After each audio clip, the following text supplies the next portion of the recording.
Welcome back to the show. We got a great one lined up. Somebody roll that beautiful intro.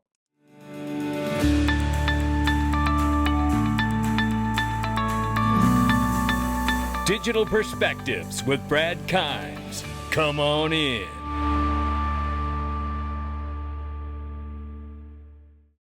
Welcome back. You can follow us on X and YouTube and digperspectives.com for exclusive content.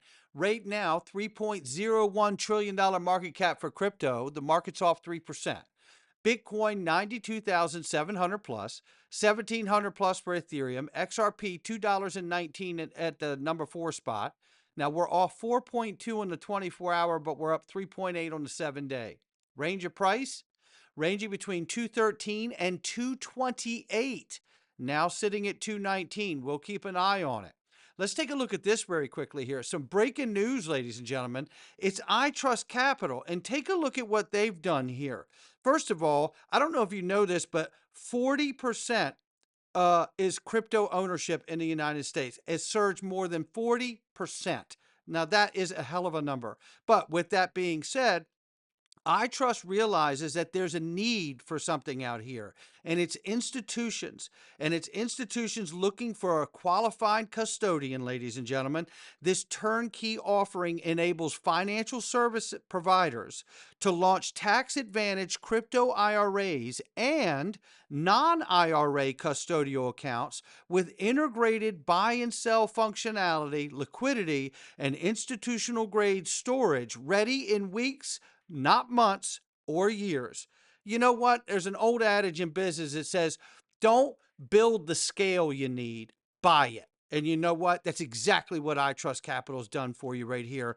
iTrustCapital is selectively onboarding a small number of financial institutions that share their vision.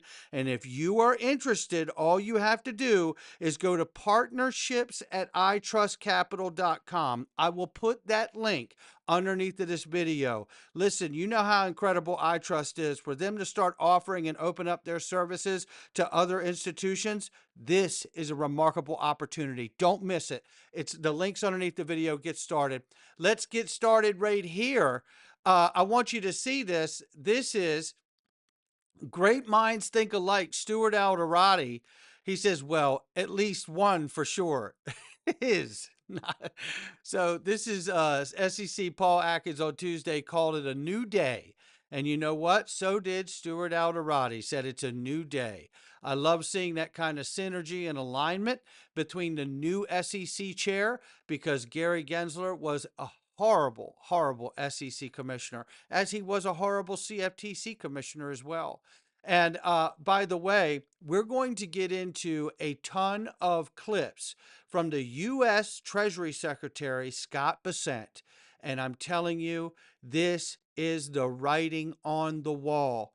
A reset is in fact coming. It's no longer just a conversation. It is the U.S. Treasury Secretary saying it now. This isn't another Janet Yellen, ladies and gentlemen. This is Scott Bessent. I'm going to start right here. Listen. What the U.S. has that is different than most other G7 countries is just the number of financial institutions. We don't have 5 big banks, 3 big banks. And in the U.S., the community and small banks, which are provide 70% of agricultural lending, 40% of small business lending, 40% of real estate lending. And in the U.S., we've had this incredible boom on Wall Street. I think Wall Street can continue doing well. But I think it's Main Street's turn to share in the prosperity. And I think it was the pullback by the small banks, the post the GFC, that's kind of created this stagnation on Main Street, and we're determined to fix that. Mr. Secretary, I always say Treasury is the sober voice of reason. What we've heard today from you is a sober voice of reason. We wish you all the best. Ladies and gentlemen, a round of applause to Treasury Secretary. And don't forget the fact that he just highlighted that he's behind Main Street, not Wall Street. Stay with me now. This is going to get fun. China unveils a plan to promote the use of the yuan and its own payment system in international trade. This is the problem they can't ignore. Do you find it coincidental?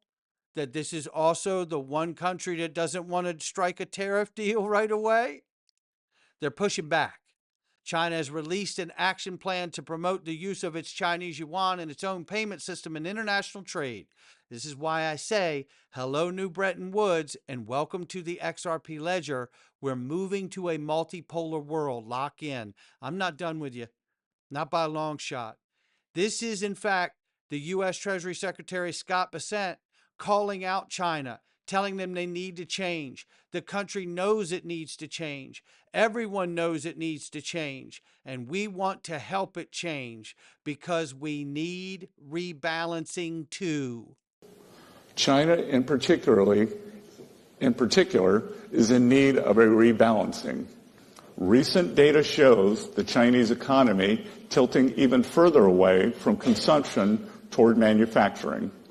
China's economic system, with growth driven by manufacturing exports, will continue to create even more serious imbalances with its trading partners if the status quo is allowed to continue. China's current economic model is built on exporting its way out of its economic troubles. It's an unsustainable model that is not only harming China, but the entire world. China needs to change. The country knows it needs to change. Everyone knows it needs to change, and we want to help it change because we need rebalancing too. China can start by moving its economy away from export overcapacity and towards supporting its own consumers and domestic demand. Such a shift would help with global rebalancing that the world desperately needs. There you have it. This is a call for a rebalancing, a reset. That's what this is. Oh, it gets better. Stay with me. Don't go nowhere. The IMF and the World Bank have enduring value, but mission creep has knocked these institutions off course. Listen to this clip right here. I have spent the bulk of my career from the outside looking in on financial policy circles. Now I am on the inside looking out. I am eager to work with each of you to restore order to the international system. To achieve this, however, we must first reconstruct the IMF and World Bank reconnect the IMF and the World Bank with their founding missions. The IMF and World Bank have enduring value, but mission creep has knocked these institutions off course. We must enact key reforms to ensure the Bretton Woods institutions are serving their stakeholders, not the other way around. I mean, this is the U.S. Treasury Secretary putting the IMF and the World Bank on notice here and calling out China at the same time. Oh, the stage is set for a monetary reset, ladies and gentlemen. The stage is set. We must make the IMF again. Are you kidding me right now? This guy is going off, laying down what's coming. I love this for us, ladies and gentlemen. Judy Shelton chimes in on the we must make the IMF again. He says, she says, but at the heart of the rule-based system, and while you're listening to Judy Shelton talk, understand if you're not aware, she could be the replacement for Jerome Powell. Highly possible. Adopted in 1944, Bretton Woods, with the creation of the International Monetary Fund at Bretton Woods, was this immutable rule. Participating nations had to maintain a fixed exchange rate between their currencies and the US dollar, and the dollar itself was convertible into gold at the rate of $35 per ounce of gold. A gold convertible dollar was the anchor for the international monetary system that provided the level monetary playing field for free trade. Without a system that sets up a unified currency for pricing, the value of competitive goods and services across borders, the logic of free trade is upended. When Adam Smith wrote his Wealth of Nations treatise, the world defined the value of currencies in terms of gold and silver. Smith's work came out in 1776, the same year as our own Declaration of Independence was signed. Thomas Jefferson would go on to pen his notes on establishment of a money unit and a coinage for the United States of America, wherein he states, if we determine that a dollar shall be a unit, we must then say with precision what a dollar is. The dollar was subsequently defined in terms of a specific weight of gold and a specific weight of silver. Well, why am I showing you Judy's comment? Because the U.S. Treasury Secretary is speaking to the IMF and telling them we need to rebalance and have a reset, a reordering, a grand economic reordering. And Judy Shelton's interpretation of that is exactly to highlight Thomas Jefferson's points about understanding exactly what a unit of account of money and a US dollar is. This is Chamath Palihapitiya. If we try to reconvene a new Bretton Woods, we have to have an anchor asset. So it's a really great question. What is that anchor asset? I'll tell you what it is. It's XRP. There's no mistake at my house.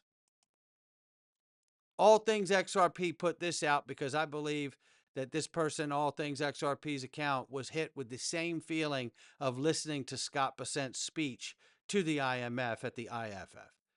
Scott Bessent just blew the lid off. He certainly did. He is calling for a great reset. There's no question about it. But it's a Trump reset, not a globalist World Economic Forum reset.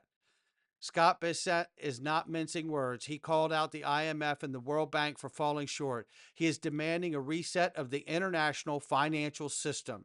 That's why Judy chose to talk about the dollar and the way the agreement was originally worked out that is no longer being honored in its form. So this isn't just a reform. This is a financial reckoning. Mission creep equals mission failure. Bessent says these institutions are off course. We must make the IMF again. Everywhere we look, we see imbalance. That's Bessent's describing total global financial system. He's not suggesting tweaks. He's calling for a return to stability through deep macroeconomic reforms. That's what's going on here. Bessent didn't name check crypto, but his track record is crystal clear. He's pro-innovation, pro-crypto, and he's hostile to centralized control like CBDCs. XRP's advantage just got real, ladies and gentlemen. Ripple isn't chasing hype, it's solving cross-border payments. Efficient, decentralized, and already tested by major financial institutions. And the IMF and World Bank get refocused on stability, they'll need infrastructure just like this. This is spot on. This is exactly how it hit me. And I remind everybody right here, just as much as what Eric Van Miltenberg said just in January at Davos. Remember this? Initially, we really were providing infrastructure in the form of a messaging product, kind of a swift update or replacement. Since we really were providing infrastructure in the form of a messaging product, kind of a swift update or replacement. There you have it. That's Eric Van Miltenberg, Senior VP Strategies and Initiatives. Because if you're going to have a world reset, a financial reset that we see the U.S. Treasury Secretary calling for and demanding from the IMF and the World Bank, you're going to need SWIFT involved too, ladies and gentlemen. Now, I want to hit you with this because with all of this, with the U.S. Treasurer talking about it's Main Street's turn, as I said in the beginning of this video, and not Wall Street, and it's okay that Wall Street booms, but it's time for Main Street to be prosperous? Well, what kind of narrative is that? Well, Republican Party has traditionally stood behind Wall Street and corporates and big oil and the rest of it. No one wants to admit it, but this is another clear sign that President Trump hijacked the Republican Party, and we're all better for it. Trump is a lifelong, old school New York Democrat. Ask not what your country can do for you, but what you can do for your country. And now he's doing just that. Look at his administration if you don't believe me. Tulsi Gabbard, Democrat. Elon Musk, Democrat. Scott Bessent, the U.S. Treasury Secretary, Democrat donor at the very least. RFK Jr., American royalty Democrat. Trump is not a populist. This is how the Republican Party has dealt with him. He's a Democrat, a New York Democrat. He donated more money to Chuck Schumer and Hillary Clinton than almost anybody. That's why hardline Republicans like Lindsey Graham and Mitch McConnell don't like Donald Trump. How do we know for sure that he's a Democrat? The U.S. Treasury Secretary is pushing for a Main Street-backed plan, not a Wall Street one. This isn't just a golden era, ladies and gentlemen. This is America's Renaissance, not financial advice from me or anyone else. It's just my digital perspectives.